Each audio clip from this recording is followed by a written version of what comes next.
സദാശിവസമാരംഭ ശങ്കരാചാര്യമധ്യമാ അസ്മദാചാര്യപര്യന്ത വന്ദേ ഗുരുപരമ്പരാ. എല്ലാവർക്കും നമസ്കാരം. ഉത്രാട നാളാണ്. ഈ തിരക്കിനിടയിലും ഭഗവാനെ കുറിച്ച് പറയാനും കേൾക്കാനും അറിയാനും വേണ്ടി ഇവിടെ വന്നു ചേർന്ന എല്ലാവരോടും പ്രത്യേക സ്നേഹം അറിയിക്കുന്നു. നമ്മൾ കഴിഞ്ഞ ക്ലാസ്സിൽ ജസ്റ്റ് ഒന്ന് തുടങ്ങി വെച്ചു ഇല്ലേ? ഭഗവത്ഗീതയെ പറ്റി ധ്യാന ശ്ലോകങ്ങൾ 5 ശ്ലോകങ്ങളാണ് നമ്മൾ കഴിഞ്ഞ ക്ലാസ്സിൽ മനസ്സിലാക്കിയത്. എന്താണ് ഭഗവത്ഗീത? ആരാണ് അത് എഴുതിയത്? അതിൽ ആരെ കുറിച്ചൊക്കെയാണ് പറയുന്നത്? എന്താണ് അതിന്റെ ഉള്ളടക്കം? നമ്മൾ എന്തിനാണത് പഠിക്കുന്നത്? ഇങ്ങനെയൊക്കെയുള്ള കാര്യങ്ങളാണ് ഈ ധ്യാന ശ്ലോകത്തിലൂടെ നമുക്ക് പറഞ്ഞു തരുന്നത്. അതെ, യഥാർത്ഥത്തില് ധ്യാന ശ്ലോകം ഭഗവത്ഗീതയുടെ ഭാഗമല്ല, അത് പിന്നീട് എഴുതി ചേർക്കപ്പെട്ട ഒന്നാണ്. മഹാപണ്ഡിതനായ മധുസൂദന സരസ്വതിയാൽ എഴുതപ്പെട്ടതാണ് ധ്യാന ശ്ലോകം. ഭഗവത്ഗീത എന്ന് പറയുന്നതും ഒരു പ്രത്യേകമായിട്ടൊരു ഗ്രന്ഥമല്ല. പിന്നെയോ മഹാഭാരതം എന്ന ഇതിഹാസത്തിൽ നിന്നും അടർത്തിയെടുത്ത ഒരു ഭാഗമാണ് ഭഗവത്ഗീത. ഇതൊക്കെ നമ്മൾ കഴിഞ്ഞ ക്ലാസ്സിൽ മനസ്സിലാക്കിയ കാര്യങ്ങളാണ്. ഈ ധ്യാന ശ്ലോകം 5 ശ്ലോകങ്ങൾ കഴിഞ്ഞ ക്ലാസ്സിൽ എടുത്തിരുന്നു. അത് ചൊല്ലാൻ തയ്യാറായിട്ട് ഇവിടെ ഒരാൾ ഇങ്ങോട്ട് മെസ്സേജ് അയച്ചിരുന്നു. സനില ചൊല്ലിക്കോളൂ 5 ശ്ലോകങ്ങൾ.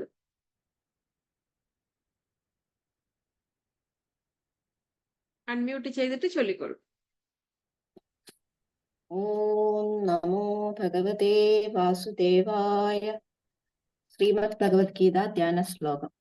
ഓം പാർത്ഥായ പ്രതിബോധിതാം ഭഗവതാ നാരായണേന സ്വയം വ്യാസേന ഗ്രഥിതാം പുരാണമുനിനാ മധ്യേ മഹാഭാരതം അദ്വൈതാമൃതവർഷിണീം ഭഗവതി അഷ്ടാദശാധ്യായിനീം അംബ ത്വാമനുസന്തദാമി ഭഗവദ്ഗീതേ ഭവദ്വേഷിണീ.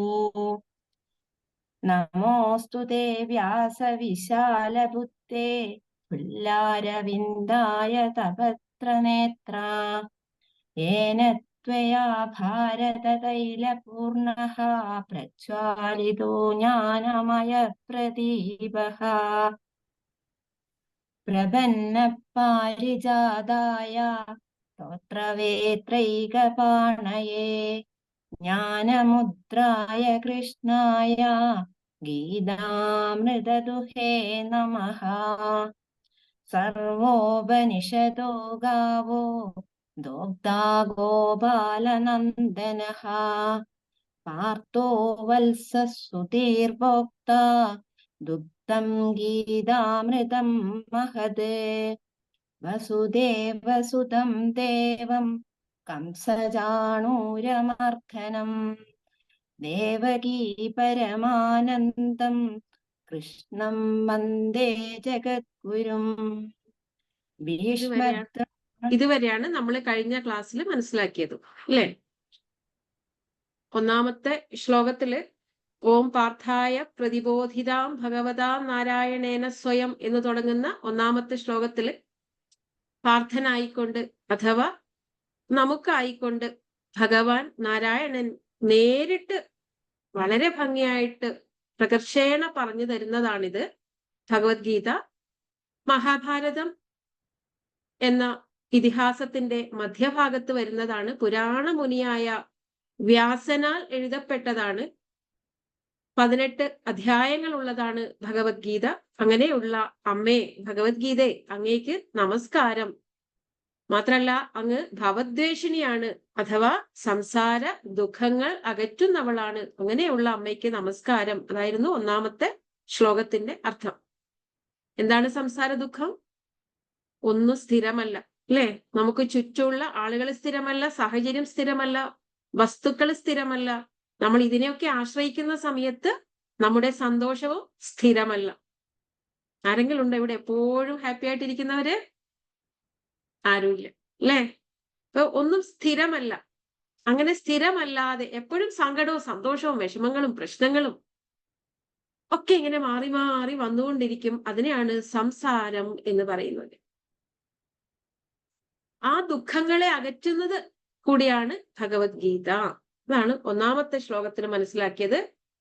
തുടർന്ന് രണ്ടാമത്തെ ശ്ലോകം എന്തായിരുന്നു? രണ്ടാമത്തെ ശ്ലോകം നമോസ്തുതേ വ്യാസ വിശാല ബുദ്ധേ പുല്ലാരവിന്ദായത പത്രനേത്ര യേന ത്വയാ ഭാരത തൈലപൂർണഃ പ്രജ്വാലിതോ ജ്ഞാനമയ പ്രദീപഃ. വിശാല ബുദ്ധിയായ ഒപ്പം താമര കണ്ണുള്ള എന്ന് വെച്ചാൽ എന്താണ്? ഒട്ടലില്ലാത്ത കണ്ണുകളുള്ള, എന്തെങ്കിലും കാണുമ്പോൾ അത് എനിക്ക് വേണം, അല്ലെങ്കിലോ എന്റെ പ്രിയപ്പെട്ടവർക്ക് അത് വേണം, അവർക്ക് വേണ്ടി അതൊന്ന് എങ്ങനെയെങ്കിലും സ്വന്തമാക്കണം എന്നൊക്കെയുള്ള ചിന്തകളില്ലാത്ത, എല്ലാത്തിലും ഭഗവാനെ ദർശിക്കുന്ന, സമഭാവനയോടെ കാണുന്ന അങ്ങനെയുള്ള കണ്ണുകളോട് കൂടിയ വിശാല ബുദ്ധിയായ ആ വ്യാസ മഹർഷിക്ക് നമസ്കാരം. എന്നിട്ട് വ്യാസ മഹർഷിയുടെ വിശദീകരണം പറയാണ്. ആരാണോ മഹാഭാരതമാകുന്ന തൈലത്തില് ജ്ഞാനമയമാകുന്ന ആ വിളക്ക്, അറിവിന്റെ വിളക്കാകുന്ന ഈ ഭഗവത്ഗീത ആരാണോ കത്തിച്ചു വെച്ചത്, അങ്ങനെയുള്ള ആ വ്യാസ മഹർഷിക്ക് നമസ്കാരം. അതായിരുന്നു രണ്ടാമത്തെ ശ്ലോകം. മൂന്നാമത്തത് പ്രപന്ന പാരിജാതായ തോത്രവേത്രൈക പാണയെ ജ്ഞാനമുദ്രായ കൃഷ്ണായ ഗീതാമൃത ദുഹേ നമഃ. പ്രപന്ന പാരിജാതായ, ആശ്രയിക്കുന്നവർക്ക് പാരിജാത വൃക്ഷമാണ് ഭഗവാൻ. നമ്മൾ ആശ്രയിച്ചു കഴിഞ്ഞാൽ എന്താണോ നമുക്ക് നല്ലത് അത് ഭഗവാൻ തന്നുകൊണ്ടിരിക്കും. നമ്മൾ ആശ്രയിക്കുന്നില്ല എന്നിടത്താണ് നമ്മുടെ പ്രശ്നം. നമ്മൾ എന്ത് ചെയ്യും? ഭഗവാനേക്കാൾ ബുദ്ധി നമുക്കാണ്, ഭഗവാനേക്കാൾ വിവരവും അറിവും നമുക്കാണ് എന്ന് നമ്മളെ സൃഷ്ടിച്ച ഭഗവാനെ കുറിച്ച് നമ്മൾ തെറ്റായി ധരിച്ചിട്ട് നമ്മൾ അങ്ങോട്ട് പറയും, ഭഗവാനെ എനിക്കിത് ചെയ്തു തരൂ, അത് തന്നാൽ ഞാൻ ഇത് തരാം. ഇല്ലേ? വളരെ നിസ്സാരനായിട്ടാണ് നമ്മൾ ഭഗവാനെ കാണുന്നത്. ഇവിടെയുള്ള സകലതും ഈശ്വരന്റെയാണ്, നമ്മളും ഈശ്വരന്റെയാണ്. ആ ഈശ്വരനാണ് നമ്മൾ ഇത് തരാം, എനിക്ക് ഇത് തന്നാല് എന്നൊക്കെ പറഞ്ഞ് കയ്യിലെടുക്കാൻ ശ്രമിക്കുന്നത്. പകരം എന്ത് വേണം? പ്രപന്ന പാരിജാതായ എന്നാണ് പറയുന്നത്. സമർപ്പിക്കുക, പൂർണ്ണമായിട്ടും നമ്മളെ അങ്ങ് സമർപ്പിക്കുക. അപ്പൊ എന്ത് ചെയ്യും ഭഗവാൻ? നമുക്ക് ഏതാണോ നല്ലത് അത് നമ്മുടെ വഴിയിൽ ഇങ്ങനെ തന്നുകൊണ്ടിരിക്കും. നമ്മൾ അന്വേഷിക്കണം, ഭഗവാനെ അന്വേഷിക്കണം. ഭഗവാനെ അന്വേഷിച്ചാൽ മാത്രമേ നമുക്ക് നല്ലത് നമുക്ക് കണ്ടെത്താൻ പറ്റൂ. നമ്മളല്ലാത്തപ്പോ അന്വേഷിക്കുന്നതൊക്കെ ഇന്ദ്രിയ വിഷയങ്ങളാണ്. ഓരോ ഇന്ദ്രിയങ്ങൾക്കും സുഖമുള്ളത് എന്താണോ അതാണ് നമ്മൾ അന്വേഷിക്കുന്നതെങ്കിൽ ഒരിക്കലും ഭഗവാനെ കണ്ടെത്താനും പറ്റില്ല. നമുക്ക് എന്താണോ നല്ലത് അത് ഭഗവാൻ നമ്മളോട് പറയുന്നത് കേൾക്കാനും പറ്റില്ല. എന്നാൽ ഇവിടെ പറയുന്നു പ്രപന്നം, അങ്ങ് സമർപ്പിച്ചേക്കുക പൂർണ്ണമായിട്ടും. അങ്ങനെയാണെങ്കിൽ അവർക്ക് പാരിജാത വൃക്ഷം പോലെ വേണ്ടതൊക്കെ ഭഗവാൻ നൽകിക്കൊള്ളും. സ്തോത്ര വേത്രൈക പാണയെ, ഒരു കയ്യില് ഭഗവാൻ ജ്ഞാനമുദ്ര പിടിച്ചിട്ടുണ്ട്, അറിവാകുന്ന മുദ്ര പിടിച്ചിട്ടുണ്ട്. മറു കയ്യില് ഭഗവാൻ ഒരു ചമ്മട്ടിക്കോലും പിടിച്ചിട്ടുണ്ട്. എന്താണ് അതിന്റെ അർത്ഥം? ഭഗവാനെ ആശ്രയിച്ചു കഴിഞ്ഞാൽ നമുക്ക് അറിവ് കിട്ടും. ആ അറിവ് കിട്ടിക്കഴിഞ്ഞാൽ നമുക്ക് സകല ദുഃഖങ്ങളും ഇല്ലാതാവും. അതേസമയം നമ്മൾ ഭഗവാനെ ആശ്രയിക്കാതെ ദൂരേക്കാണ് പോകുന്നതെങ്കിൽ ആ ചമ്മട്ടിക്കോൽ കൊണ്ട് നമുക്കൊരു കൊട്ട് കിട്ടും. ആ കൊട്ട് കിട്ടുമ്പോ എന്താവും? നമ്മൾ നേരെ ജ്യോത്സ്യന്റെ അടുത്തേക്ക് ഓടും. ഓടാറുണ്ടോ ജ്യോത്സ്യന്റെ അടുത്തേക്ക്? ഉണ്ട്. അപ്പൊ ജ്യോത്സ്യൻ എന്ത് പറയും? ആ, ദൈവ കോപമുണ്ട്, എന്ത് വേണം? നിങ്ങള് ഇന്ന് അമ്പലത്തിൽ പോയിട്ട് ഇന്ന നേർച്ച ചെയ്യൂ, നിങ്ങളുടെ കുടുംബക്ഷേത്രത്തിൽ പോയിട്ട് ഇന്ന കാര്യങ്ങളൊക്കെ ചെയ്യൂ, അങ്ങനെയൊക്കെ ചെയ്തു കഴിഞ്ഞാല് നിങ്ങൾക്ക് ആ ദൈവകോപം അല്പം കുറഞ്ഞു കിട്ടും എന്ന് പറയും. എന്നാൽ ഇതിനൊക്കെ കാത്തു നിൽക്കേണ്ട വല്ല ആവശ്യമുണ്ടോ? ഇല്ല. നമുക്കൊരു പ്രശ്നവും വിഷമോ സങ്കടവും വരുന്നവരെ കാത്തു നിൽക്കുന്ന എന്തിനാണ്? അതിനു മുമ്പേ തന്നെ ഭഗവാൻ നമ്മളെ എപ്പോഴും വിളിച്ചോണ്ടിരിക്കുന്നുണ്ട്, എന്റെ വഴിയിൽ വരൂ, നിങ്ങൾക്ക് ഒരു സങ്കടവും ഉണ്ടാവില്ല. അങ്ങനെ വിളിച്ചോണ്ടിരിക്കുന്ന, ആ വേണുഗാനം ഊതിക്കൊണ്ടിരിക്കുന്ന, നമുക്ക് വേണ്ടി വേണു ഊതിക്കൊണ്ടിരിക്കുന്ന ഭഗവാന്റെ ആ പാട്ട് നമ്മൾ കേൾക്കാതെ ആ ശാന്തിയും സമാധാനവും അറിയാൻ ശ്രമിക്കാതെ നമ്മൾ മറ്റു വഴിയിലേക്ക് പോകുമ്പോൾ നമുക്ക് ഓരോ കൊട്ട് കിട്ടും. അപ്പോ കണിശൻ പറയും നമ്മളോട്, ജ്യോത്സ്യൻ പറയും നമ്മളോട്, ഭഗവാനെ പോയി ആശ്രയിക്കൂ. അപ്പൊ നമ്മൾ വീണ്ടും ഭഗവാന്റെ അടുത്തേക്ക് വരും. നമ്മുടെയൊക്കെ ലക്ഷ്യം ഭഗവാനാണ്. ഏതെങ്കിലും വഴിയിൽ നമ്മുടെയൊക്കെ ലക്ഷ്യം ഭഗവാനാണ്, ഇല്ലേ? പക്ഷെ നമ്മൾ എപ്പോഴും വിളിക്കുന്നത് ഒരു വിഷമം വരുമ്പോ ആണെന്ന് മാത്രം. അപ്പൊ അങ്ങനെ ഒരു കയ്യിൽ ജ്ഞാനമുദ്രയുണ്ട്, മറു കയ്യിൽ ചമ്മട്ടിക്കോല് പിടിച്ചിട്ടുണ്ട്. അങ്ങനെയുള്ള കൃഷ്ണൻ നമുക്ക് എന്താണ് കറന്നു തരുന്നത്? ഗീത അമൃതമാകുന്ന പാല്. ഭഗവത്ഗീത എന്ന അമൃതം, നാശമില്ലാത്തത്, എന്നും നിലനിൽക്കുന്നത്, അത് കറന്നു തരുന്ന ആ ഭഗവാനായിക്കൊണ്ട് നമസ്കാരം. അപ്പൊ ഇത്രയും കാര്യങ്ങളൊക്കെ നമുക്ക് പറഞ്ഞു തരാണ്. എന്താണ് ഭഗവത്ഗീതയിൽ ഉള്ളത് എന്നൊക്കെയുള്ള കാര്യങ്ങളാണ് ഈ ധ്യാന ശ്ലോകത്തിലൂടെ മനസ്സിലാക്കിക്കൊണ്ടിരിക്കുന്നത്. എന്നിട്ട് 4-ാമത്തെ ശ്ലോകത്തിൽ എന്താണ് പറഞ്ഞത്? സർവോപനിഷദോ ഗാവോ ദോഗ്ധ ഗോപാലനന്ദനഃ പാർത്ഥോ വത്സ സുധീർഭോക്ത ദുഃഖം ഗീതാമൃതം മഹത്. സർവ ഉപനിഷത്തുക്കളെയും ഒരു പശുവായിട്ട് സങ്കല്പിക്കുക. പറഞ്ഞു 2000-ഓളം ഉപനിഷത്തുക്കൾ ഉണ്ടായിരുന്നു. കുറെ നമുക്ക് നഷ്ടപ്പെട്ടു പോയി. ക്ഷേത്രങ്ങളൊക്കെ മറ്റുള്ള പലരും വന്ന് പിടിച്ചടക്കുകയും അവിടെയുള്ള രേഖകളൊക്കെ നശിപ്പിക്കുകയും ഒക്കെ ചെയ്ത കൂട്ടത്തില് പണ്ട് കാലത്ത് എഴുതി സൂക്ഷിച്ചിരുന്ന, ഓലയിലൊക്കെ എഴുതി സൂക്ഷിച്ചിരുന്ന കൃതികൾ പലതും നമുക്ക് നഷ്ടപ്പെട്ടു പോയിട്ടുണ്ട്. ആ കൂട്ടത്തില് ഒരുപാട് ഉപനിഷത്തുക്കൾ നഷ്ടപ്പെട്ടു പോയിട്ടുണ്ട്. ഇപ്പൊ ബാക്കിയായത് 108 ഉപനിഷത്തുക്കളാണെന്ന് പറയുന്നു. അതിൽ തന്നെ ദശോപനിഷത്തുക്കളാണ് പ്രധാനമായിട്ടുള്ളത്. അതിനാണ് ശങ്കരാചാര്യര് ഭാഷ്യം ചമച്ചിട്ടുള്ളത്. ആ 10 ഉപനിഷത്തുക്കളെങ്കിലും നമുക്ക് പഠിക്കാൻ കഴിഞ്ഞാൽ വളരെ നല്ലതാണ്. അതും നമുക്ക് ബുദ്ധിമുട്ടാണെന്നറിയാം. സംസ്കൃതം നമുക്ക് കാര്യമായിട്ട് അറിയില്ല. കുറച്ചൊക്കെ എന്തൊക്കെയോ ഇവിടുന്നൊക്കെ കേട്ട സംസ്കൃതേ അറിയുള്ളൂ. ഒപ്പം നമുക്കൊക്കെ തിരക്കാണ്, അല്ലേ? മുഴുവൻ സമയവും വീട്ടിലിരിക്കുന്ന വീട്ടമ്മമാരായ സുഹൃത്തുക്കളോട് ചോദിച്ചാൽ അവര് പറയും, അയ്യോ എനിക്ക് 1 മണിക്കൂർ ക്ലാസ്സിൽ വരാനൊന്നും ടൈമില്ല എന്ന് പറയും.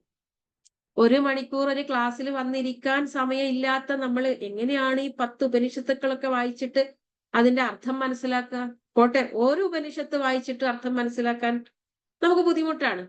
എന്നാലോ സകല ഉപനിഷത്തുക്കളുടെയും സാരമാണ് ഭഗവത്ഗീത എന്നാണ് ഈ 4-ാമത്തെ ശ്ലോകത്തിലൂടെ പറഞ്ഞു വെക്കുന്നത്. അപ്പൊ സകല ഉപനിഷത്തുക്കളെയും നമ്മളൊരു പശുവായിട്ട് സങ്കല്പിക്കുകയാണെങ്കിൽ ദോഗ്ധ ഗോപാലനന്ദനഃ, ആ പശുവിനെ കറക്കുന്ന കറവക്കാരനായിട്ട് നമുക്ക് ഭഗവാനെ സങ്കല്പിക്കാം. കൃഷ്ണൻ എന്ത് വേണമെങ്കിലും ചെയ്യും. അപ്പോ നമുക്ക് വേണ്ടി എന്തും ചെയ്യും. ഒന്ന് കൂടെ കൂട്ടി നോക്കൂ, നമ്മൾ പറയുന്നതൊക്കെ ആളനുസരിക്കും, ഇല്ലേ? അങ്ങനെയുള്ള കൃഷ്ണനെ നമുക്ക് തൽക്കാലം ഒരു കറവക്കാരനായിട്ട് സങ്കല്പിക്കുക. എന്നിട്ട് പാർത്ഥോ വത്സഹ, വത്സ എന്ന് പറഞ്ഞ പശുക്കുട്ടി, അർജുനനെ ഒരു പശുക്കുട്ടിയായിട്ടും സങ്കല്പിക്കുകയാണെങ്കിൽ സുധീർ ഭോക്ത ദുഗ്ധം ഗീതാമൃതം മഹത്ത്, ആ മഹത്തരമായ ഗീതാമൃതം എന്ന പാല് ലഭിക്കുന്നത് ആർക്കാണ്? സജ്ജനങ്ങളായ നമുക്കാണ്. പശുക്കുട്ടിയെ കൊണ്ട്, പശുവിനെ കറന്നിട്ടുള്ള ഏതൊരാൾക്കും അറിയാം, പശുക്കുട്ടിയെ കൊണ്ടുപോയിട്ട് അകിടിനൊന്ന് മുട്ടിക്കും നമ്മള്. ആ മുട്ടിക്കുന്ന സമയത്ത് പശു നന്നായിട്ട് പാല് ചുരത്തും, വേഗം കുട്ടിയെ മാറ്റിക്കെട്ടും. എന്നിട്ട് നമ്മൾ പാല് കറന്നെടുക്കും. ആ കറന്നെടുത്ത് കഴിഞ്ഞ് വീണ്ടും കൊണ്ടുപോയിട്ടൊന്ന് മുട്ടിക്കും, പാല് ചുരത്തും, വീണ്ടും കറന്നെടുക്കും. അവസാനം പാവെന്നും പറഞ്ഞിട്ട് ഇതിന് ഇത്തിരി പാല് കൊടുക്കും, ഇല്ലേ? കുടിക്കാൻ കൊടുക്കും അവസാനം. ഇവിടെ സജ്ജനങ്ങളായ നമുക്കാണ് ആ പാല് മുഴുവൻ കിട്ടുന്നത്, ആ പശുക്കുട്ടിയായ അർജുനനല്ല എന്നർത്ഥം. ഇവിടെ ഭഗവത്ഗീതയില് അർജുനനെ മുൻനിർത്തിക്കൊണ്ട് ഭഗവാൻ പറഞ്ഞു കൊടുക്കുന്നു എന്ന് മാത്രമേ ഉള്ളൂ. അതൊക്കെ അനുഭവിക്കുന്നത് സജ്ജനങ്ങളായ നമ്മളാകുന്നു എന്നാണ് 4-ാമത്തെ ശ്ലോകം. 5-ാമത്തെ ശ്ലോകത്തിൽ എന്താ പറഞ്ഞത്? വസുദേവ സുതം ദേവം കംസ ചാണൂരമർദ്ദനം ദേവകീ പരമാനന്ദം കൃഷ്ണം വന്ദേ ജഗദ്ഗുരും. വസുദേവ സുതം ദേവം, വസുദേവന്റെ മകനായ ഒപ്പം ദേവനുമായ, പിന്നെയോ കംസ ചാണൂരമർദ്ദനം, കംസനെയും ചാണൂരനെയും അതുപോലുള്ള സകലമാന അസുരന്മാരെയും വധിച്ചിട്ടുള്ള ആളും, ദേവകിക്ക് പരമാനന്ദം, ദേവകീ പരമാനന്ദം, ദേവകിക്ക് പരമാനന്ദം നൽകിയവനുമായ കൃഷ്ണം വന്ദേ ജഗദ്ഗുരും, ജഗദ്ഗുരുവായ, ഈ ലോകത്തിന്റെ തന്നെ ഗുരുവായ കൃഷ്ണ, അങ്ങയെ ഞങ്ങൾ നമിക്കുന്നു. അടുത്ത ശ്ലോകം മുതലാണ് നമുക്ക് ഇന്ന് പഠിക്കാനുള്ളത്. കുറച്ച് പുതിയ ആൾക്കാരുള്ളത് കൊണ്ടാണ് കഴിഞ്ഞ ക്ലാസ്സിലെ എടുത്ത ഭാഗം കൂടെ ഒന്നുകൂടെ വിവരിച്ചത്. ശ്ലോകം 6 ചൊല്ലിക്കോളൂ. ആരാ ചൊല്ലുക? പെട്ടെന്ന് ചൊല്ലണം, വെയിറ്റ് ഒന്നും വേണ്ട, മ്യൂട്ട് മാറ്റുക, ചൊല്ലുക, ഉടനെ ചൊല്ലിക്കോളൂ. ഭാനുമതി ചേച്ചി ചൊല്ലിക്കോളൂ. ഭീഷ്മദ്രോണതടാ ജയദ്രഥജലാ ഗാന്ധാരനീലോപലാ ശല്യഗ്രാഹവതീ കൃപേണ വഹനീ കർണേന വേലാകുലാ അശ്വത്ഥാമ വികർണഘോരമകരാ ദുര്യോധനാവർത്തിനീ സോത്തീർണാ ഖലു പാണ്ഡവൈരണനദീ കൈവർത്തക കേശവാഹ. ചൊല്ലണോ? മതി, ഒരു ശ്ലോകം മതി. ഭീഷ്മ ദ്രോണ തടാ ജയദ്രഥ ജല ഗാന്ധാര നീലോപല ശല്യഗ്രാഹവതി കൃപേണ വഹനി കർണേന വേലാകുല അശ്വത്ഥാമ വികർണ ഘോരമകര ദുര്യോധനാവർത്തിനി സോത്തീർണ ഖലു പാണ്ഡവൈ രണനദീ കൈവർത്തക കേശവ. ഇവിടെ മഹാഭാരതം എന്ന് പറയുന്ന ആ ഇതിഹാസത്തെ കുറിച്ചാണ് പറയുന്നത്. മഹാഭാരതം എന്ന ഇതിഹാസത്തിൽ നിന്നും അടർത്തി മാറ്റിയ ഒരു ഭാഗമാണ് ഭഗവത്ഗീത എന്ന് നമുക്കിപ്പോ അറിയാം. ഇനി ആ മഹാഭാരതത്തെ ഒരു വലിയ തടാകമായിട്ട് സങ്കല്പിച്ചിരിക്കുന്നു. അതിന്റെ 2 കരകളായിട്ട് ഭീഷ്മരെയും ദ്രോണരെയും സങ്കല്പിച്ചിരിക്കുന്നു. അല്ലെങ്കിൽ വലിയൊരു പുഴയായിട്ട് പറയാം, വലിയൊരു പുഴ. ആ വലിയൊരു പുഴയുടെ 2 കരകളായിട്ട് ഭീഷ്മരെയും ദ്രോണരെയും സങ്കല്പിച്ചിരിക്കുന്നു. അതാണ് ഭീഷ്മ ദ്രോണ തട. 2 കരകളാണ് ഭീഷ്മരും ദ്രോണരും. ജയദ്രഥ ജല, ജയദ്രഥൻ അതിലെ ജലത്തെ പ്രതിനിധാനം ചെയ്യുന്നു. അതായത് മഹാഭാരത ഇതിഹാസം നമുക്കിപ്പോ ടിവിയിലൊക്കെ ഇഷ്ടംപോലെ സീരിയലുകളുണ്ട്, ഇല്ലേ? വളരെ മനോഹരമായ ഒരു സീരിയൽ ഇപ്പോ കാണാൻ പറ്റുമല്ലോ മഹാഭാരതത്തെ കുറിച്ചുള്ളത്, മലയാളത്തിൽ തന്നെ കേൾക്കാം. അങ്ങനെയുള്ള സീരിയലുകളൊന്ന് കണ്ടിട്ട് മഹാഭാരതത്തിന്റെ കഥയൊക്കെ ഒന്ന് മനസ്സിലാക്കി വെക്കണം. നമുക്ക് ക്ലാസ്സിൽ എല്ലാം ഒന്നും എടുക്കാൻ സമയം ഉണ്ടാവില്ല. ഇപ്പൊ നമുക്ക് ഗീത മാത്രമേ പറയാൻ പറ്റുള്ളൂ. അതുകൊണ്ടാണ് മഹാഭാരതത്തിൽ ഓരോ കഥാപാത്രങ്ങളെ കുറിച്ചൊക്കെ ഒന്ന് മനസ്സിലാക്കി വെക്കാൻ ശ്രമിക്കുക. ഇവിടെ ഭീഷ്മര് പാണ്ഡവരുടെയും കൗരവരുടെയും മുത്തച്ഛനാണ്. ദ്രോണര് അവരുടെ ഗുരുവാണ്. ഇവര് 2 പേരെയും, ഭീഷ്മരെയും ദ്രോണരെയും, ആ വലിയ പുഴയുടെ 2 കരകളായിട്ട് സങ്കല്പിച്ചിരിക്കുന്നു. ഇവരൊക്കെ യുദ്ധസമയത്ത് ദുര്യോധനന്റെ ഭാഗത്താണ്, അധർമ്മത്തിന്റെ ഭാഗത്ത് നിൽക്കേണ്ടി വന്നവരാണവര്. പിന്നെയോ ജയദ്രഥ ജല, ജലമായിട്ട് ജയദ്രഥനെ സങ്കല്പിച്ചിരിക്കുന്നു. ആരാണ് ജയദ്രഥൻ? കൗരവന്മാരുടെ ഏക സഹോദരിയുടെ ഭർത്താവ്. പിന്നെയോ ഗാന്ധാര നീലോത്പല, ഗാന്ധാരൻ, ഗാന്ധാരി എന്ന് പറയുന്ന ധൃതരാഷ്ട്രരുടെ ഭാര്യ കല്യാണം കഴിഞ്ഞ് വരുന്ന സമയത്ത് അന്ധയായതുകൊണ്ടാവാം, ആയിരുന്നില്ല, പക്ഷെ ഭർത്താവ് അന്ധനായതുകൊണ്ട് അവരും തന്റെ കണ്ണുകൾ മൂടിക്കെട്ടിയിട്ടാണ് വന്നത്. അപ്പൊ അവർക്കൊരു സഹായത്തിന് വേണ്ടിയിട്ട് എന്ന രീതിയിലാവാം അവരുടെ സഹോദരനായ ശകുനിയും കൂടെ ഇവിടെ വന്ന് താമസിക്കുന്നുണ്ട്.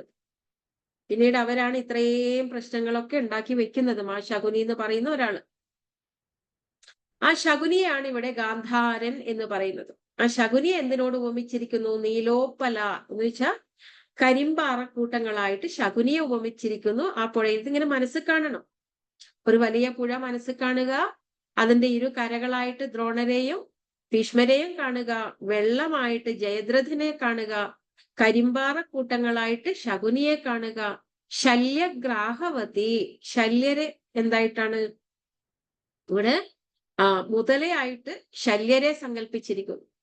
മഹാഭാരത യുദ്ധത്തില്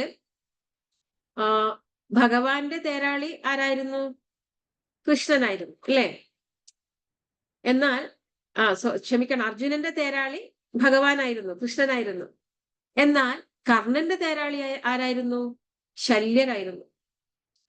തളർന്നു പോയ അർജുനനെ ഭഗവാൻ ഗീത പറഞ്ഞു കൊടുത്തുകൊണ്ട് യുദ്ധസന്നദ്ധനാക്കിയിട്ട് യുദ്ധം ചെയ്ത് ജയിക്കാൻ പ്രാപ്തനാക്കുമ്പോ ഈ ശല്യര് കർണന്റെ തേരാളിയായ ശല്യർ എന്താ ചെയ്തെന്നറിയോ? കർണൻ പറയും തേരൊന്ന് കുറച്ച് മുന്നോട്ട് വെക്കൂ എന്ന് പറയുമ്പോ ശല്യര് പറയും, എന്തിനാ, ചുമ്മാ പോയിട്ട് ചാവാനാണോ? അർജുനന്റെ ഇത് കൊണ്ട് ചാവാനാണോ? അതിന്റെ ആവശ്യമൊന്നുമില്ല, ഇത്ര മതി. എന്ത് പറഞ്ഞാലും അനുസരിക്കില്ല ശല്യര്. അങ്ങനെയുള്ള ഒരു തേരാളിയായിരുന്നു. ഇടക്ക് തേര് ചളിയിൽ പൂഴ്ന്നു പോകുന്നുണ്ട് ഇല്ലേ? അപ്പോഴും കർണൻ പറയുന്നുണ്ട്, ഒന്ന് അതിനൊന്ന് പൊക്കി വെക്കാൻ പറയുന്നുണ്ട്. അപ്പൊ ശല്യര് പറയും, എന്നെ കൊണ്ട് അതൊന്നും പറ്റില്ല, ഞാൻ എന്താണ്, മഹാരാജ്യത്തിലെ രാജാവാണ്, നീ പറഞ്ഞത് കൊണ്ട് ഞാൻ ഇവിടെ തേരാളിയായിട്ട് വന്നു, എന്നെ കൊണ്ട് അതൊന്നും പറ്റില്ല എന്ന് പറയുന്നുണ്ട്. അതുപോലുള്ളൊരു ശല്യമായിരുന്നു യഥാർത്ഥത്തിൽ ഈ ശല്യര്. അങ്ങനെയുള്ള ശല്യരെ ഒരു മുതലയോട് ഉപമിച്ചിരിക്കുന്നു. കൃപേണ വഹനി, കൃപരെ ആരായിട്ടാണ്? അതിന്റെ ഒഴുക്കിനെ, ജലത്തിന്റെ ഒഴുക്കിനെ കൃപരായിട്ട് കാണുന്നു. കർണേന വേലാകുല, കർണനെ വേലിയേറ്റമായിട്ടും സങ്കല്പിക്കുകയാണെങ്കിൽ അശ്വത്ഥാമ വികർണ ഘോരമകര, അശ്വത്ഥാമാവ്, ദ്രോണരുടെ മകനായ അശ്വത്ഥാമാവിനെയും ഒപ്പം കൗരവന്മാരുടെ കൂട്ടത്തിൽ താഴോട്ട് വന്നാലുള്ള ഒരാളാണ് വികർണൻ, അവരെ രണ്ടുപേരെയും ഘോര മകര മത്സ്യങ്ങളായിട്ട്, വലിയ സ്രാവുകളെ പോലെയുള്ള മത്സ്യങ്ങളായിട്ടും സങ്കല്പിച്ചിരിക്കുന്നു. ദുര്യോധനാവർത്തിനി, ദുര്യോധനനെ ചുഴിയായിട്ട് സങ്കല്പിച്ചിരിക്കുന്നു. ബാക്കിയൊക്കെ സഹിക്കാം, മുതലയും സഹിക്കാം, മുതലയൊക്കെ വരുന്നത് നമുക്ക് കണ്ടു എന്ന് വരാം, പക്ഷെ ഈ ചുഴി നമുക്ക് അറിയാൻ പറ്റില്ല അല്ലേ? വെള്ളത്തിൽ വീണ നീന്ത അറിയുന്ന ആൾക്കാർ പോലും ചിലപ്പോ മുങ്ങിത്താണ് പോവാറുണ്ട് ചുഴിയിൽ പെട്ടാല്. കാരണം ചുഴിയുള്ളത് നമുക്ക് അറിയണം എന്നില്ല. അതുപോലെയാണ് ദുര്യോധനനെ ചുഴിയായിട്ട് സങ്കല്പിച്ചിരിക്കുന്നു. അങ്ങനെയുള്ള ആ ജലത്തെ, ആ പുഴയെ സോത്തീർണ ഖലു പാണ്ഡവൈ രണനദീ കൈവർത്തക കേശവ, ഈ കേശവൻ, കൃഷ്ണൻ കടത്തുകാരനായിട്ട് വന്നിട്ട് പാണ്ഡവരെ ആ നദി കടത്താൻ സഹായിച്ചു. അങ്ങനെയുള്ള കേശവൻ കാരണം മാത്രമാണ് പാണ്ഡവർക്ക് ഇത്രയും ദുർഘടമായ, ഇത്രയും അപകടം പിടിച്ച ആ മഹാഭാരതമാകുന്ന ആ നദി കടന്ന് അക്കരെ എത്താൻ കഴിഞ്ഞത് എന്ന് പറയുകയാണ്. അടുത്ത ശ്ലോകം 7 ചൊല്ലിക്കോളൂ. ഹനുമതി ചേച്ചി ആന്റി ചൊല്ലിക്കോളൂ. പാരാശര്യവജ സരോജമമലം ഗീതാർത്ഥഗന്ധോത്കടം നാനാഖ്യാനകേസരം ഹരികഥാ സംബോധനാബോധിതം ലോകേ സജ്ജന ഷട്പദൈരഹരഃ പേപീയമാനം മുദാ ഭൂയാദ് ഭാരത പങ്കജം കലിമല പ്രധ്വംസിനം ശ്രേയസേ. പാരാശര്യവച സരോജമമലം ഗീതാർത്ഥഗന്ധോത്കടം നാനാഖ്യാനകേസരം ഹരികഥാ സംബോധനാബോധിതം ലോകേ സജ്ജന ഷട്പദൈരഹരഃ പേപീയമാനം മുദാ ഭൂയാത് ഭാരത പങ്കജം കലിമല പ്രധ്വംസി ന ശ്രേയസേ. പാരാശര്യവച സരോജമമലം, പരാശര മുനിയുടെ മകനാണ് വേദവ്യാസൻ. ആ കഥയൊക്കെ അറിയാലോ? അറിയോ? മഹാഭാരതം കഥയില് മുക്കുവ കന്യകയായ സത്യവതി, അവര് കടത്തുകാരിയായിരുന്നു. അങ്ങനെ ഒരു ദിവസം സുന്ദരിയാണ്, പക്ഷെ മത്സ്യഗന്ധിയാണ്. അങ്ങനെ ഒരു ദിവസം പുഴ കടത്തുന്ന സമയത്ത് പുഴയില് പരാശര മഹർഷി വരുന്നു, തോണി കടത്തിക്കൊടുക്കാൻ പറയുന്നു. അങ്ങനെ തോണി കടത്തി നടുവിലെത്തുന്ന സമയത്ത്, പുഴയുടെ നടുവിലെത്തിയപ്പോ പരാശര മഹർഷിക്ക് ഒരാഗ്രഹം, ഇവരെ പ്രാപിക്കണം എന്ന്. അപ്പൊ അവര് പറഞ്ഞു, അങ്ങ് മഹർഷിയാണ്, ഞാൻ കന്യകയാണ്, എന്റെ കന്യകാത്വമൊക്കെ നശിച്ചു പോവില്ലേ, തെറ്റല്ലേ മഹർഷി എന്നൊക്കെ ചോദിച്ചപ്പോ മഹർഷി പറഞ്ഞു, ഇതൊരു നിയോഗാണ്, എന്നില് നിനക്ക് വ്യാസൻ എന്ന ലോകപ്രശസ്തനായ ഒരു മകൻ ജനിക്കേണ്ടിയിരിക്കുന്നു. എന്നാൽ നിന്റെ കന്യകാത്വവും നഷ്ടപ്പെടില്ല. നിന്റെ മത്സ്യഗന്ധത്തിന് പകരം നിനക്ക് അതിമനോഹരമായ നല്ല ഒരു സുഗന്ധം ഉണ്ടായിരിക്കും, ഇനി മേലിൽ ഉണ്ടായിരിക്കും എന്ന് പറഞ്ഞിട്ട് അങ്ങനെ അവളെ പ്രാപിക്കുന്നു. അങ്ങനെ ജനിക്കുന്ന കുഞ്ഞാണ് വേദവ്യാസ മഹർഷി. ഇപ്പൊ പരാശര മുനിക്ക് ഉണ്ടായവൻ എന്ന അർത്ഥത്തിലാണ് പാരാശര്യൻ, വേദവ്യാസൻ. ആ വേദവ്യാസ മഹർഷിയുടെ വചനങ്ങള്, വാക്കുകള് സരോജം അമലം ഗീതാർത്ഥഗന്ധോത്കടം, അതാകുന്ന ആ തടാകം ഒരു സരോജമായിട്ട് സങ്കല്പിക്കുകയാണ് വേദവ്യാസ മഹർഷിയുടെ വാക്കുകളെ. ആ തടാകത്തില് ഗീതാർത്ഥഗന്ധോത്കടം, ഭഗവത്ഗീതയുടെ അർത്ഥമാകുന്ന ഗന്ധത്തോടു കൂടിയ ഒരു താമരപ്പൂവ്. നാനാഖ്യാനക കേസരം ഹരികഥ, അതിന്റെ ഓരോ ഇതളുകളും ഹരിയുടെ കഥകൾ ഇങ്ങനെ പറയുകയാണ്. പല പല കഥകള് മഹാഭാരതത്തില് ഭഗവാന്റെ ശ്രീഹരിയുടെ കഥകൾ ഇങ്ങനെ പറയുകയാണ്. പല പല ഇതളുകളുള്ള താമരപ്പൂവായിട്ട് അതിനെ സങ്കല്പിക്കുകയാണ്. താമരപ്പൂവിന്റെ ഓരോ ഇതളും ഹരിയുടെ കഥ, അതിന്റെ ഗന്ധം ഭഗവത്ഗീതയുടെ അർത്ഥം. സംബോധനാബോധിതം, വളരെ നന്നായിട്ട് പറഞ്ഞു തരുന്നു ഹരിയുടെ കഥകള്. ലോകേ സജ്ജന ഷഡ്പദൈരഹരഹ, ഈ ലോകത്തുള്ള സകല സജ്ജനങ്ങളും ഷഡ്പദങ്ങളെ പോലെ സന്തോഷത്തോടു കൂടി പോയിട്ട് പേപീയമാനം മുത, ആ താമരപ്പൂവിന്റെ തേൻ ഇങ്ങനെ കുടിക്കുന്നു. എന്തിനാണ്? ഭൂയാത് ഭാരത പങ്കജം കലിമല പ്രധ്വംസി ന ശ്രേയസേ, ഈ നമ്മുടെ കലിയുഗത്തിലുണ്ടാവുന്ന സങ്കടങ്ങളൊക്കെ തീർക്കുവാനായിട്ട് ഈ മഹാഭാരതം എന്ന് പറയുന്ന ആ തടാകത്തിലെ ഭഗവാന്റെ കഥകൾ പറയുന്ന ഓരോ ഇതളുകളോടും കൂടിയ താമരപ്പൂവിലെ അതിന്റെ ഗന്ധം എന്ന് പറയുന്നത് ഭഗവത്ഗീതയാണ്. അതിന്റെ തേൻ നുകരുകയാണ് നമ്മളെ പോലുള്ള സജ്ജനങ്ങൾ. വണ്ടുകളെ പോലെ പോയിട്ട് അതിന്റെ തേൻ നുകരുകയാണ്. എന്തിനാണ് നുകരുന്നത്? ഈ കലികാലത്തുണ്ടാവുന്ന സംസാര ദുഃഖങ്ങളാകുന്ന സങ്കടങ്ങളിൽ നിന്നും കരകയറുവാനായിട്ട്. അടുത്ത ശ്ലോകം, ശ്ലോകം 8. മൂകം കരോതി വാചാലം പങ്കും ലംഘയതേ ഗിരിം യത്കൃപാത്മഹം വന്ദേ പരമാനന്ദമാധവം.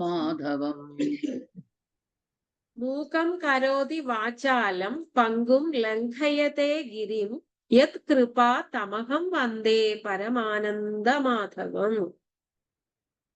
മൂകം കരോതി വാചാലം, സംസാരിക്കാൻ പറ്റാത്തവരെ സംസാരിപ്പിക്കുന്നവനും,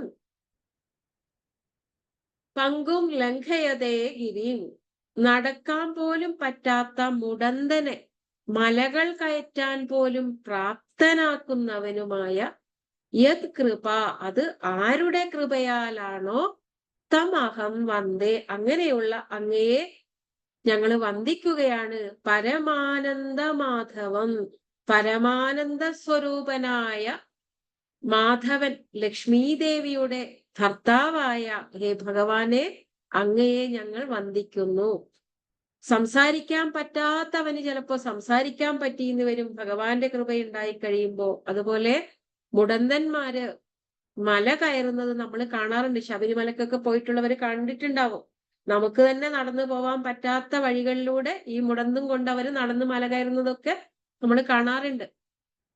അതുപോലെ സംസാരിക്കാൻ പറ്റാത്ത, തളർന്നു കിടക്കുന്ന, എത്രയോ വർഷങ്ങളായിട്ട് തളർന്നു കിടക്കുന്ന സ്റ്റീഫൻ ഹോക്കിങ്സ് ഒക്കെ ഈ ലോകത്തിന് വേണ്ട അനേകം കണ്ടുപിടുത്തങ്ങൾ ആ അവസ്ഥയിൽ കിടന്നുകൊണ്ട് ചെയ്തിട്ടുണ്ട്, ഇല്ലേ? അപ്പൊ ഇതൊക്കെ ആരുടെ കൃപയാണ്? ഭഗവാന്റെ തന്നെ കൃപയാണ്.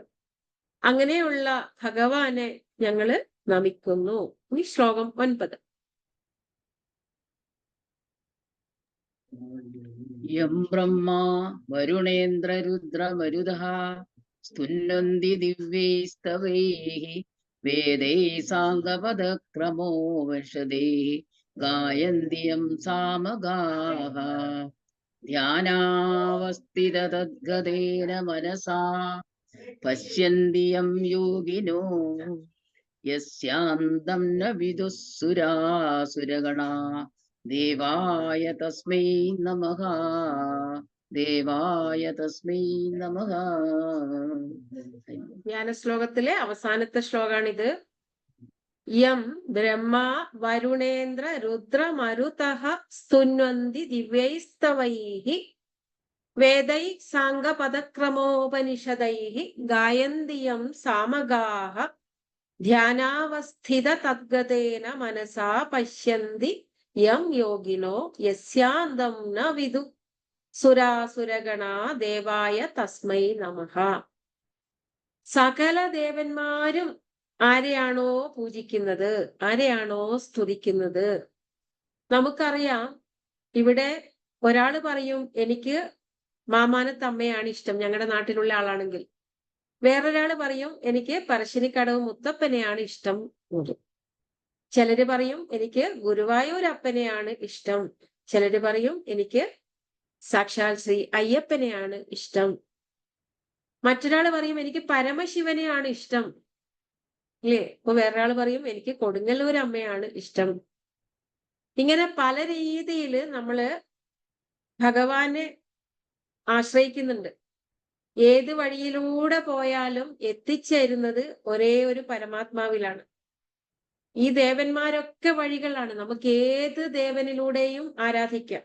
നമ്മുടെ സ്വഭാവം അനുസരിച്ച്, നമ്മുടെ പ്രകൃതിജന്യമായ നമ്മുടെ ഗുണങ്ങൾക്കനുസരിച്ച് നമ്മൾ ആരാധിക്കാൻ തിരഞ്ഞെടുക്കുന്ന ദേവനിലും വ്യത്യാസം ഉണ്ടാവാം.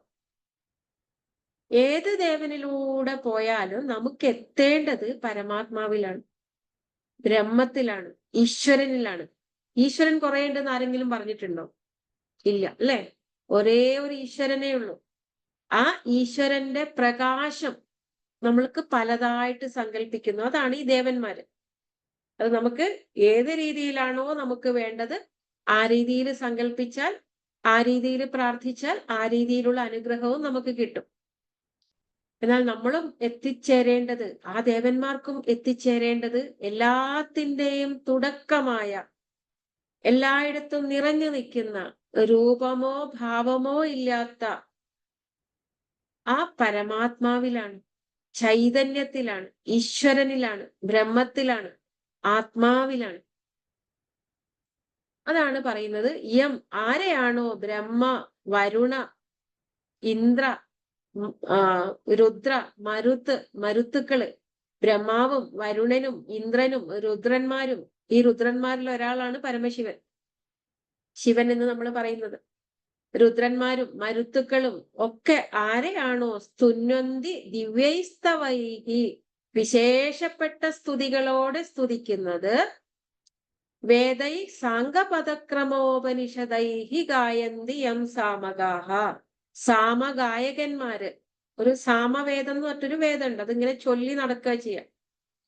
അങ്ങനെയുള്ള സാമഗായകന്മാര് വേദാംഗങ്ങൾ കൊണ്ടും പദക്രമങ്ങൾ കൊണ്ടും ഉപനിഷത്തുക്കൾ കൊണ്ടും ഒക്കെ ആരെ പറ്റിയാണോ എപ്പോഴും പാടി നടക്കുന്നത്, പിന്നെയോ ധ്യാനാവസ്ഥിത തദ്ഗതേന മനസാ പശ്യന്തി യം യോഗിനഃ.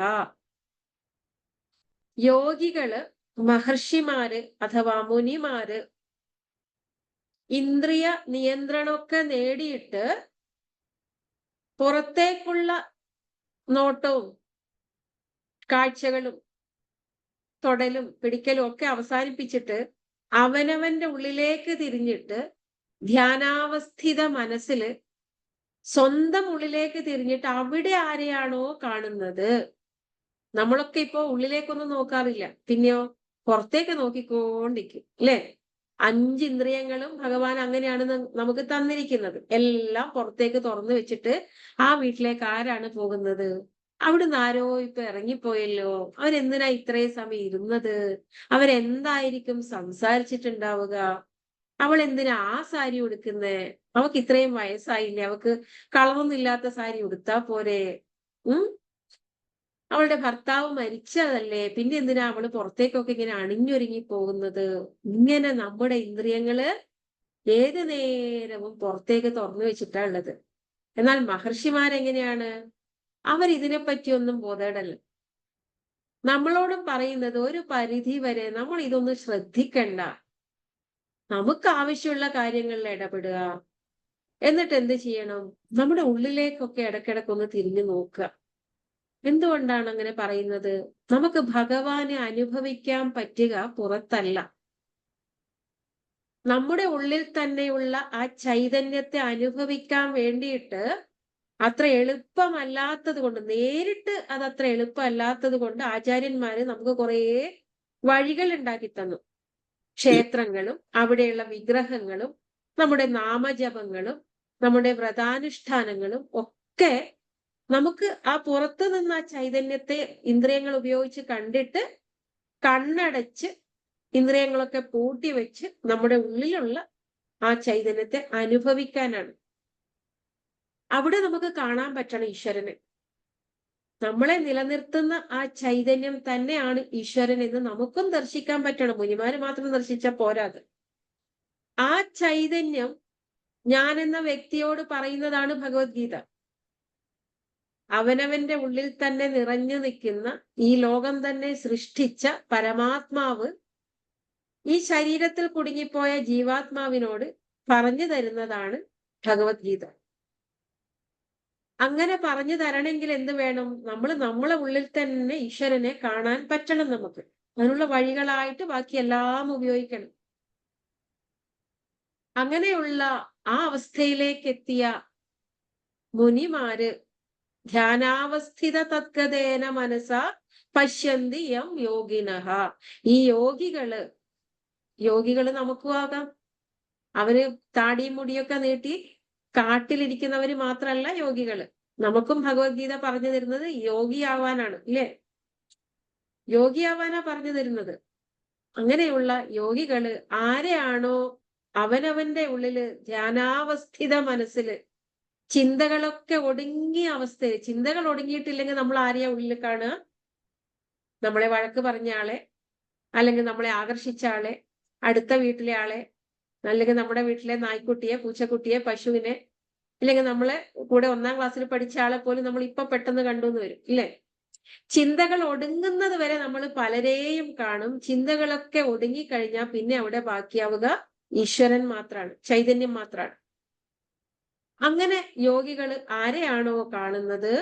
യസ്യാന്തം ന വിദുസുരസുരാഗണാഹ ദേവായ തസ്മൈ നമഃ. ആരുടെ വ്യാപ്തിയാണോ, യസ്യ അന്തം, ആരുടെ അന്തമാണോ അല്ലെങ്കിൽ ആരുടെ വ്യാപ്തിയാണോ ന വിദുഹു, അറിയാൻ പറ്റാത്തത്. ആർക്കറിയാൻ പറ്റാത്തത്? സുരന്മാർക്കും അസുരന്മാർക്കും, അവരുടെയൊക്കെ കൂട്ടങ്ങൾക്ക്. സുര അസുര ഗണ, ദേവന്മാർക്കായാലും അസുരന്മാർക്കായാലും നമ്മളിൽ തന്നെ ഉള്ളത് ദേവന്മാരും അസുരന്മാരും, അല്ലേ? ദൈവിക സമ്പത്ത് കൂടുമ്പോൾ നമ്മൾ ദേവന്മാരിലേക്ക് ഉയരും, ആസുരീക സമ്പത്ത് കൂടുമ്പോൾ അസുരന്മാരിലേക്ക് താഴും. ഈ ദേവന്മാർക്കും അസുരന്മാർക്കും ഒന്നും ആരുടെ വ്യാപ്തിയാണോ അളക്കാൻ പറ്റാത്തത്, അറിയാൻ പറ്റാത്തത്, അങ്ങനെയുള്ള ദേവായ തസ്മൈ നമഃ, അങ്ങനെയുള്ള ദേവ അങ്ങേക്കായിക്കൊണ്ട് നമസ്കാരം. ഇത്രയും പറഞ്ഞിട്ട് ധ്യാന ശ്ലോകം അവസാനിക്കുകയാണ്. ഈ ശ്ലോകങ്ങളൊന്ന് ഒരുമിച്ച് ചൊല്ലിക്കോളൂ. ആരാ ചൊല്ലുക? ചൊല്ലാത്ത ആരെങ്കിലും? ചൊല്ലാത്ത ഒരാള് വന്നോളൂ. സുധ.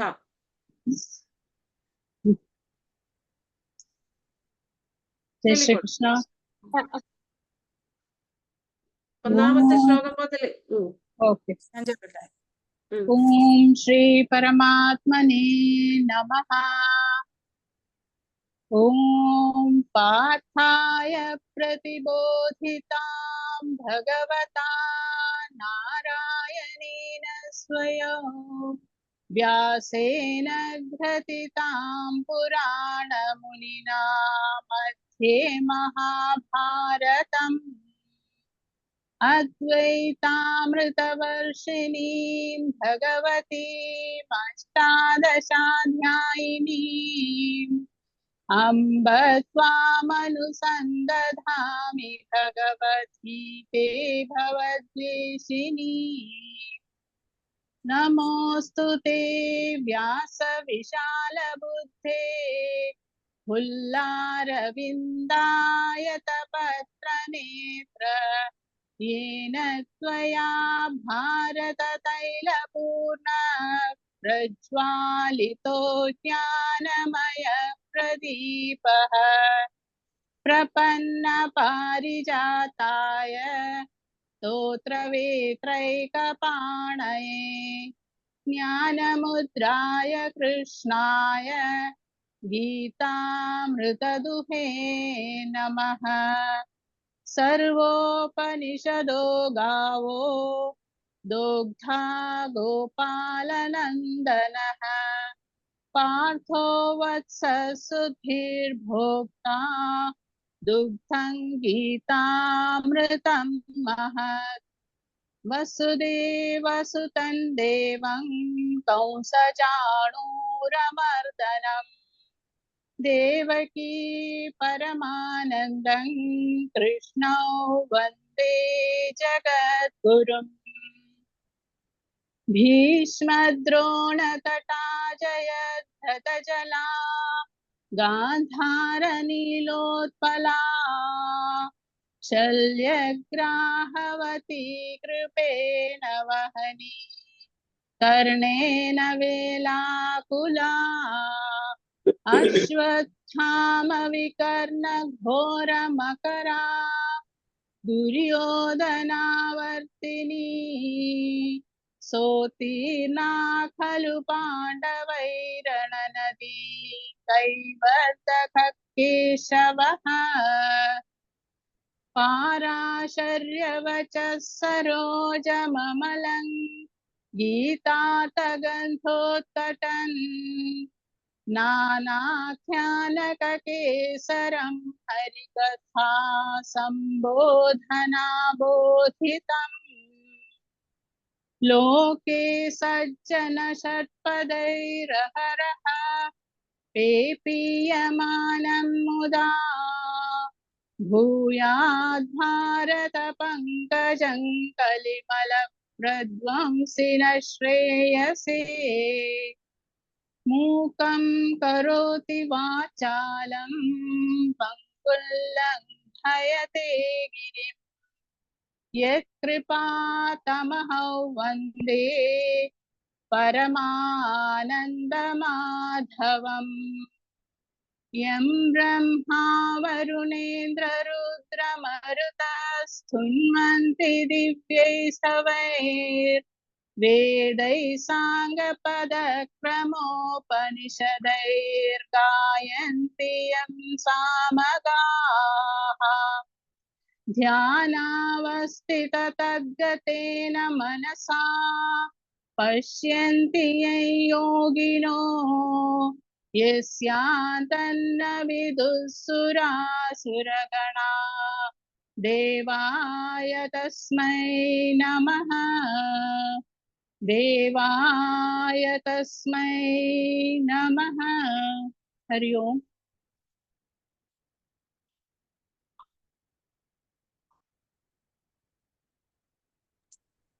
ശ്ലോകങ്ങൾ ചൊല്ലിയ എല്ലാവരും ഭംഗിയായിട്ട് ചൊല്ലി നന്നായിട്ട് ഇനിയും ചൊല്ലി പഠിക്കുക. ബാക്കിയുള്ളവരും ഇന്നത്തെ ക്ലാസ്സുമായിട്ട് ബന്ധപ്പെട്ട് എന്തെങ്കിലും സംശയങ്ങളോ അങ്ങനെയുള്ള കാര്യങ്ങളോ ചോദിക്കാനുണ്ടോ ആർക്കെങ്കിലും? 18ാം അധ്യായത്തിലെ സംശയമൊന്നും ഇപ്പൊ ചോദിക്കണം, അതൊക്കെ നമുക്ക് 1 by 1 ആയിട്ട് അവിടെ എത്തുമ്പോൾ പഠിക്കാം. ഇപ്പൊ എടുത്ത ഭാഗത്തിൽ എന്തെങ്കിലും സംശയം ഉണ്ടോ?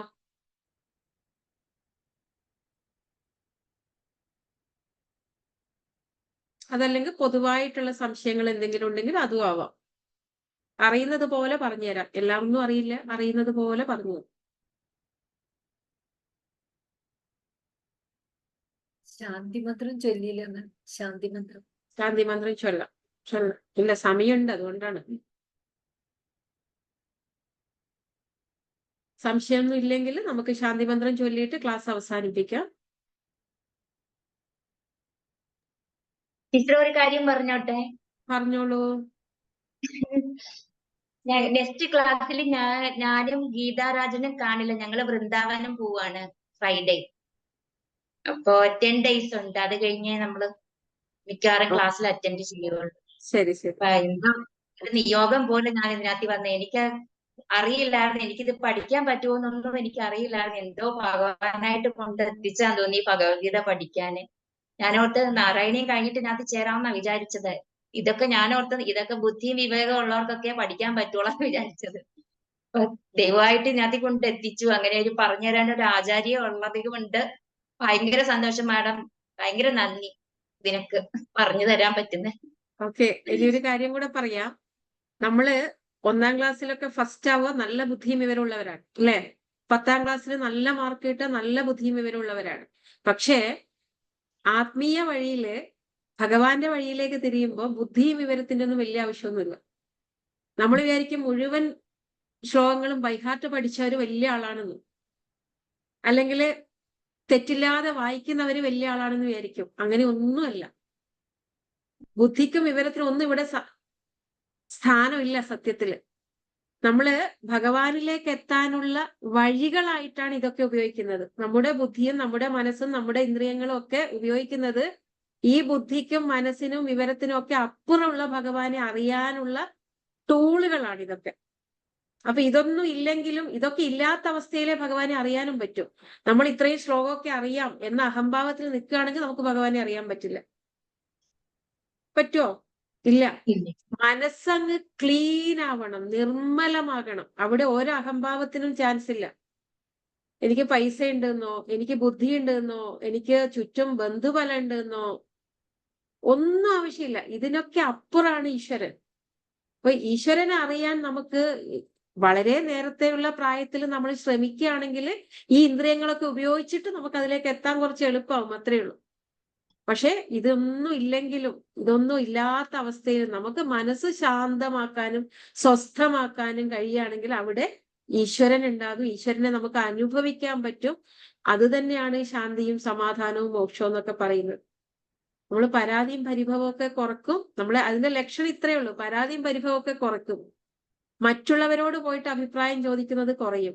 തീരുമാനങ്ങൾ എടുക്കായിക. നമുക്ക് എന്തിനും സംശയമാണ്. അയ്യോ, ഞാനത് എടുത്താൽ തെറ്റാവോ ശരിയാവോ, അവരെന്ത് പറയും ഇവരെന്ത് പറയും, ഇതൊക്കെ നമ്മൾ അവസാനിപ്പിച്ചിട്ട് ഏത് കാര്യത്തിനും നമ്മുടെ ഉള്ളിൽ തന്നെ തീരുമാനങ്ങൾ എടുക്കാൻ തുടങ്ങും.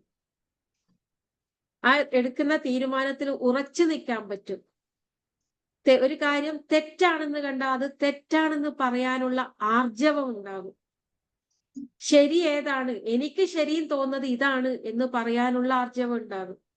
ഇതൊക്കെയാണ് ഇതിന്റെ ലക്ഷണങ്ങൾ. നമ്മള് അതിലേക്ക് എത്തിക്കഴിഞ്ഞാൽ, എത്താനുള്ള ആ ചവിട്ടുപടിയിലേക്ക് കയറി തുടങ്ങിയാൽ തന്നെ ഇതൊക്കെയാണ് ലക്ഷണങ്ങളായിട്ട് വരിക. അതിന് ബുദ്ധിയും വിവരത്തിനൊന്നും വലിയ ചാൻസ് ഒന്നുമില്ല, സ്ഥാനമൊന്നുമില്ല. നമുക്ക് നമ്മുടെ ആ വ്യക്തിബോധം പതുക്കെ പതുക്കെ ഇല്ലാതായി തുടങ്ങണം. ഞാൻ എന്ന് പറയുന്ന വ്യക്തി അനിത പ്രേംകുമാറാണ്, ഇന്ന് അച്ഛന്റെ അമ്മയുടെയും മകളാണ്, ഇന്ന വീട്ടിൽ ജനിച്ച ആളാണ്, പ്രേംകുമാറിന്റെ ഭാര്യയാണ്, ഇന്ന കുട്ടികളുടെ അമ്മയാണ്. ഇതൊക്കെ വെച്ചുകൊണ്ട് നമ്മൾ ഇങ്ങനെ ഇരുന്ന് കഴിഞ്ഞാൽ മസിലും പിടിച്ചിരുത്തേ ഉണ്ടാവും. ഒരു കഥ കേട്ടിട്ടില്ലേ? ശ്രീരാമകൃഷ്ണ പരമഹംസര് തുടക്കത്തിൽ വിവേകാനന്ദ സ്വാമിയോട് പറഞ്ഞു, ഇവിടെ ഞാനൊരു പാത്രം വെച്ചിരിക്കുന്നു, ആ പാത്രത്തില് അമൃതാണ്, നീ ഒരു വണ്ടാണെന്ന് കരുതുക, നീ എങ്ങനെയാണ് ആ അമൃത് കുടിക്കുക എന്ന് ചോദിച്ചു. അപ്പൊ വിവേകാനന്ദ സ്വാമി പറഞ്ഞത്രേ, ഞാൻ ആ പാത്രത്തിന് മുഴുവൻ ഉണ്ടല്ലോ, പാത്രം നിറയെ ഉണ്ട്, ഞാൻ ആ പാത്രത്തിന്റെ വക്കിൽ പോയി ഇരുന്നിട്ട് എത്തി കുടിക്കുന്നു പറഞ്ഞു. അപ്പൊ ശ്രീരാമകൃഷ്ണ പരമഹംസര് പറഞ്ഞു, എടാ പൊട്ട, അത് അമൃതല്ലേ, നിനക്ക് അതിനകത്തേക്ക് അങ്ങ് എടുത്ത് ചാടിയാൽ എന്താണ്, ഇല്ലേ? അതിനകത്തേക്ക് അങ്ങ് എടുത്ത് ചാടുക, അത് മരണമില്ലാത്ത അവസ്ഥയാണ്. അവിടെ നീ ഇല്ലാതാവുക. നീ എന്ന വ്യക്തിക്ക് അവിടെ സ്ഥാനമൊന്നുമില്ല. നീ നിന്നെ പൂർണ്ണമായിട്ടും അങ്ങ് വിട്ടുകൊടുക്കുക. ആ ഒരു അവസ്ഥയിൽ മാത്രമേ നമുക്ക് ഭഗവാനെ അറിഞ്ഞ് അനുഭവിച്ച് ഭഗവാൻ നമ്മളെ അങ്ങ് ഏറ്റെടുക്കുള്ളൂ. അതിലേക്കാണ് നമ്മളും ഉയരേണ്ടത്. നമുക്കതിനുള്ള ശ്രമം നടത്താം, ഇല്ലേ? ഇപ്പൊ നമുക്ക് ഇന്നത്തെ ക്ലാസ് അവസാനിപ്പിക്കാം. ശാന്തി മന്ത്രം ആരുഷി ഉണ്ടോ?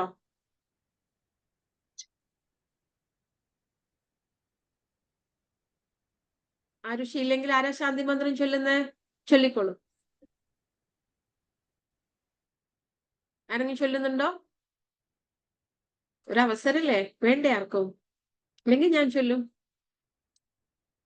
ഓം പൂർണ്ണമദ പൂർണ്ണമിദം പൂർണ്ണാത് പൂർണ്ണമുദച്യതേ പൂർണ്ണസ്യ പൂർണ്ണമാദായ പൂർണ്ണമേവാവശിഷ്യത്തെ. ഓം ശാന്തി ശാന്തി ശാന്തി. ഹരി ഓം. ലൈവ്